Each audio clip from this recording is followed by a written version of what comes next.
92 साल की उम्र में और मल्टी ऑर्गन फेलियर। वो आवाज जिसने 12,000 गाने गाए, जिसने पूरी एक जनरेशन को लोरी सुनाई, जिसने आपकी माँ के आंखों में आंसू लाए और आपके बाप के होठों पे मुस्कान। वो आवाज आज हमेशा के लिए खामोश हो गई। आशा भोसले नहीं रही और मीडिया सिर्फ इतना बोल रहा है, लेजेंडरी सिंगर पासेस अवे। बस खत्म, एक लाइन।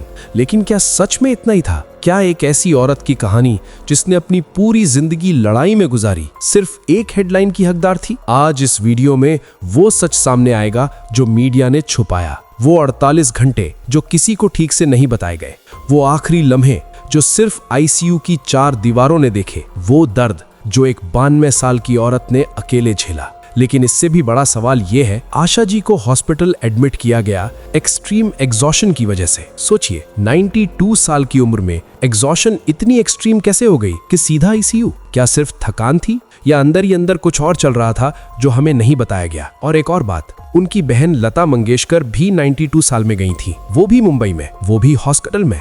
दोनों मंगेशकर बहनें, सेम उम्र, सेम शहर, सेम तकदीर। ये कोइंसिडेंस है या कुछ और? आज हम ये जानने की कोशिश करेंगे। वो 48 घंटे मिनट बाय मिनट जो आशा भोसले की जिंदगी के आखिरी घंटे थे, और जो आगे आप सुनेंगे वो आपको हिला कर रख देगा। तो चलिए वापस चलते हैं सैटरडे की शाम पर। वो दिन था 11 अप्रैल 2026। मुंबई में मौसम थोड़ा उमस भरा था और ब्रीच कैंडी हॉस्पिटल के बाहर कोई नहीं जानता था कि अंदर क्या हो रहा है। कोई बड़ी खबर नहीं, कोई ब्रेकिंग न्यूज नहीं, बस एक बुजुर्ग औरत जो इस देश की सबसे बड़ी आवाज थी, चुपके से एक हॉस्पिटल के बेड पर लेटी थी। उनकी ग्रैंड डॉटर जनाई भोसले ने सैटरडे की रात सोशल मीडिया पर एक पोस्ट डाली, सीधा सिंपल, नानी जी हॉस्पिटल में है, एक्सट्रीम एग्जॉशन और चेस्ट इन्फेक्शन की वजह से एडमिट किया गया है, प्लीज प्रे फॉर हर। बस इतना। और वो लोग जो आशा जी को जानते थे, उनके फैंस, सब सोच रहे थे, अरे एग्जॉशन होगी, थोड़ी तबीयत खराब है, ज्यादा नहीं होगा कुछ, इतनी मजबूत औरत है। लेकिन असली प्रॉब्लम अभी शुरू भी नहीं हुई थी। ब्रीच कैंडी हॉस्पिटल,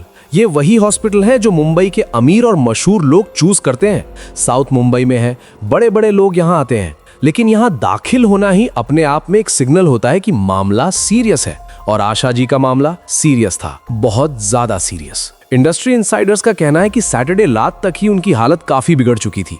सिर्फ एग्जॉशन नहीं थी, कार्डियक इश्यूज भी थे, रेस्पिरेटरी सिस्टम भी साथ नहीं दे रहा था, मतलब दिल भी थक गया था और सांसें भी। सोचिए एक पल के लिए, वो औरत जिसने अपनी सारी जिंदगी अपनी आवाज से लोगों को जीना सिखाया, उसकी अपनी सांसें उसका साथ छोड़ने लगी थी। क्या ये सिर्फ एक बीमारी थी या एक थका हुआ जिस्म अपनी हदों तक पहुंच गया था? आईसीयू में शिफ्ट कर दिया गया था उन्हें सैटरडे रात। अब आता है कहानी का सबसे बड़ा सच। संडे की सुबह 12 अप्रैल 2026, जब पूरा देश संडे की नींद से उठता है, चाय पीता है, फोन स्क्रॉल करता है, एक खबर आई और उस खबर ने सब कुछ रोक दिया। उनके बेटे आनंद भोसले ब्रीच कैंडी हॉस्पिटल के बाहर खड़े थे।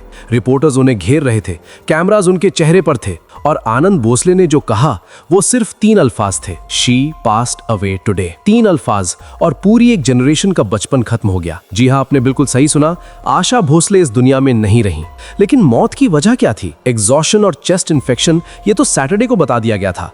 फिर असल में हुआ क्या? डॉक्टर प्रतीत समदानी ने एनएनआई को बताया, official cause of death multi organ failure. Multi organ failure, ये एक बार में समझना पड़ेगा। मतलब ये नहीं कि एक चीज फेल हुई, मतलब ये है कि एक के बाद एक किडनी, लिवर, हार्ट, लंग्स सब ने साथ देना बंद कर दिया। जैसे एक पूरी इमारत के पिलर्स एक एक करके टूट रहे हों। पहले एक गिरता है, फिर दूसरा, फिर तीसरा, और फिर पूरी इमारत बैठ जाती है। यही हुआ आशा जी के साथ। 92 साल का वो जिस्म जो 2.5 जनरेशंस तक दुनिया की सबसे मुश्किल धुनें गा चुका था, वो जिस्म अंदर से टूट रहा था और कोई रोक नहीं सका। और फिर जो हुआ उसने सबको सोच में डाल दिया। आनंद भोसले ने रिपोर्टर्स को और भी कुछ बताया, अंतिम दर्शन और अंतिम संस्कार के बारे में। उनका घर कासा ग्रैंड लोअर परेल, वहां मंडे सुबह 11 बजे से लोग आ सकते थे उन्हें आखिरी बार देखने के लिए। और अंतिम संस्कार शिवाजी पार्क में मंडे शाम 4 बजे, शिवाजी पार्क। वही जगह जहां महाराष्ट्र के सबसे बड़े नेता, कलाकार और महान लोग विदाई होते हैं, वही जमीन जिसने कई तारीख देखी हैं, अब वो जमीन आशा भोसले को भी अलविदा कहेगी। अब एक चीज जो बहुत कम लोगों ने नोटिस की, और यही वो छुपा हुआ सच है जो मीडिया ने सिर्फ एक लाइन में दबा दिया। आशा भोसले की उम्र थी 92 साल और उनकी बहन लता मंगेशकर वो भी 92 साल में कहीं थी। दोनों मुंबई में, दोनों हॉस्पिटल में, दोनों फरवरी या अप्रैल में, थोड़ी ठंड के बाद वाली गर्मी में, दोनों मंगेशकर, एक ही उम्र, एक ही शहर, एक जैसी रुखसती। क्या ये सिर्फ एक इत्तेफाक था या मंगेशकर खानदान की कोई ऐसी दास्तान है जो हम अभी तक पूरी तरह समझे ही नहीं? अब सवाल यह है कि असली गलती किसकी थी? क्या इन्हें वक्त से पहले इतना काम करने पर मजबूर किया गया? क्या उनका जिस्म ज्यादा थक गया था जितना बाहर से दिखा? क्या फैमिली और करीबियों को पहले से ही पता था कि हालत इतनी खराब हो सकती है? ये सवाल आज भी हवा में है और मीडिया वो तो बस कंडोलेंसेस प्रिंट कर रहा है। लेकिन एक बात है जो सच में दिल को छूती है। हर्षदीप कौर जो खुद एक बड़ी सिंगर है, उन्होंने बताया कि वो पिछले महीने ही आशा जी से मिली थी, उनका आशीर्वाद लिया था और उन्होंने लिखा, उनका ऑरा देख के मैं आज भी हैरान हो जाती थी, यकीन नहीं हो रहा। पिछले महीने जिंदा थीं, हंसती थीं, आशीर्वाद देती थीं और इस महीने चली गईं। जो आगे हुआ उसने प्रोड्यूसर्स को नहीं पूरे देश को हिला दिया। महाराष्ट्र के चीफ मिनिस्टर देवेंद्र फडणवीस ने एक बात शेयर की जो शायद सबसे ज्यादा दिल को लगती है। उन्होंने बताया कि कुछ वक्त पहले एक वर्ल्ड रेडियो डे इवेंट पर आशा जी उनसे मिले थे और वहां इस 92 साल की औरत ने चीफ मिनिस्टर का हाथ पकड़ा और कहा, आप अभी न जाओ, छोड़कर गाओ। चीफ मिनिस्टर ने गाया और आशा जी ने हंसते हुए कहा, देखा मैंने चीफ मिनिस्टर से गाना गवाया। वो हंसी, वो मुस्कुराहट, वो एटीट्यूड कि 92 साल में भी लाइफ से ज्यादा जिंदा थी वो औरत और अब वो नहीं है।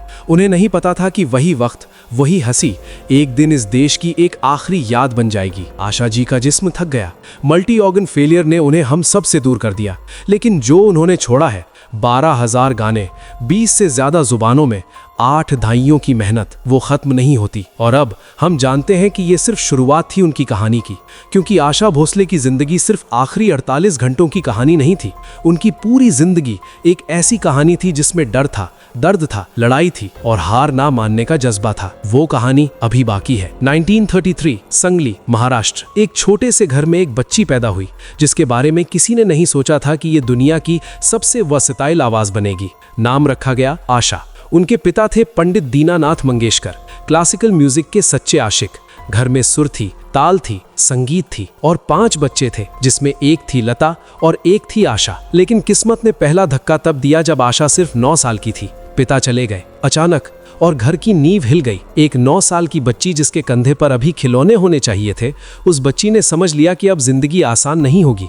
परिवार मुंबई आ गया, नया शहर, नए लोग, नई मुश्किलें, और यहीं से शुरू होता है असली ड्रामा। सिर्फ 10 साल की उम्र में आशा भोसले में पहली बार प्रोफेशनली गाया। मराठी फिल्म थी माझा बल और गाना था चला चला नव भाला। एक 10 साल की बच्ची स्टूडियो में अकेली माइक्रोफोन के सामने।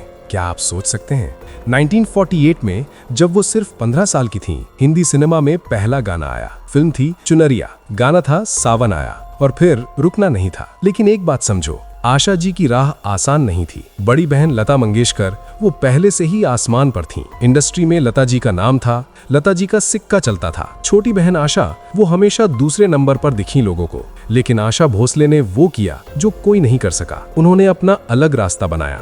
जहां लता जी क्लासिकल और भक्ति में राज करती थीं, आशा जी ने कैबरे गाया, गजल गाया, पॉप गाया, रॉक गाया। दम मारो दम से लेकर दिल चीज क्या है तक, चुरा लिया है तुमने से लेकर खल्लास तक। 12,000 से ज्यादा गाने, 20 से ज्यादा जुबानें, 8 दशकों का सफर। दादा साहेब फाल्के अवार्ड, पद्म विभूषण, महाराष्ट्र भूषण, बंग Vibhushan, multiple national film awards. ये सिर्फ अवार्ड्स नहीं है, ये एक औरत की जिद का सबूत है। एक ऐसी औरत की जिद जो छोटी बहन थी, जो अर्ली लाइफ में टूट चुकी थी, जो इंडस्ट्री ने कभी पहले नंबर पर नहीं रखा, लेकिन जिसने अपनी जगह खुद बनाई। अब आता है कहानी का सबसे बड़ा सच। वो आवाज जो इतनी मुश्किलों में पली, इतने संघर्ष में बढ़ी, वो आवाज आज खामोश है।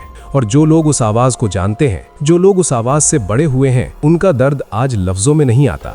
खबर फैलते ही पूरा देश एक पल के लिए रुक गया। सोशल मीडिया पर एक के बाद एक सेलिब्रिटीज, नेता, फैंस सब आ रहे थे। सबके हाथ कांप रहे थे, सबके अल्फाज अधूरे थे।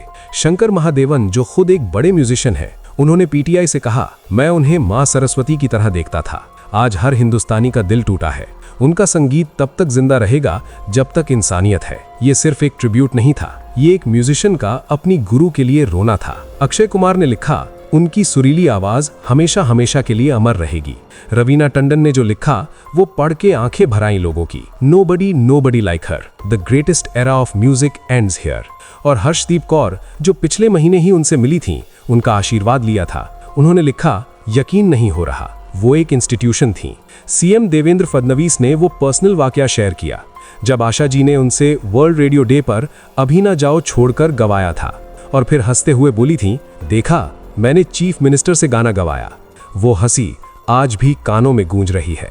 उद्धव ठाकरे ने लिखा, लता दीदी के बाद म्यूजिक का एक और स्तंभ गिर गया, ये स्तंभ अब नहीं रहेगा। और ममता बनर्जी ने याद दिलाया, बंगाल भी रोया, क्योंकि आशा जी बंगाली में भी उतनी ही बड़ी थीं जितनी महाराष्ट्र में। वो सिर्फ महाराष्ट्र की नहीं थीं, वो पूरे हिंदुस्तान की थीं। 12,000 गाने, हर भाषा में, हर दिल में, और आज वो दिल सब टूटे हुए हैं।